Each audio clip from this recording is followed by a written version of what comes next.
பொதுவாவே பார்த்தீங்க அப்டின்னா, அந்த ஜோதிடர்களாகட்டும், குறி சொல்றவங்களாகட்டும், அவங்க எல்லாமே பரவலா பயன்படுத்தக்கூடிய ஒரு வார்த்தை வந்து யட்சினி அப்டின்னு சொல்லி கேள்விப்பட்டுருக்கோம். முதல்ல யட்சினினா யாரு? அத பத்தி கொஞ்சம் சொல்லுங்களேன். யட்சினின்றது வந்து பார்த்தோன்னா, ஒரு சின்ன தேவதை. அவங்க வந்து பார்த்தோன்னா, இப்போ ஒரு சின்ன பொண்ணுங்க வயசுக்கு வராததுக்கு முன்ன இருக்கு பாருங்க. அழகா இருக்கும். பாவாடை தாவணி, ஜாக்கெட்டி போட்டுன்னு இருப்பாங்க. அந்த மாரி கரு மெத்தட்ல வந்து அந்த மாரி இறந்து போன ஆன்மாவ வச்சு யட்சினியா வழிபடுவாங்க. அதுவும் ஒரு தெய்வம் தான். ஏன்னா, யட்சினின்றது காளி தேவதைக்குள்ள கீழ இருக்கிறவங்க தான். லட்சுமி ஓகே. கீழ, காளி கீழ, கலைமகள் கீழ இருக்கிற தேவதைகள் தான் யட்சினின்னு சொல்லுவாங்க. இவங்கலாம் வந்து பார்த்தோன்னா, அந்த காலத்தில இந்த படைகளுக்கெல்லாம் இவங்கள தான் கூட்டிட்டு போவாங்க.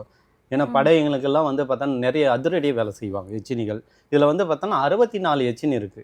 இந்த 64 எச்சினி வந்து பார்த்தோன்னா, எல்லாராலயும் பண்ண முடியுமான்றது ஒரு கேள்வி இருக்கு. ஆனா 64 எச்சினி யாராலயும் வழிபட முடியாது.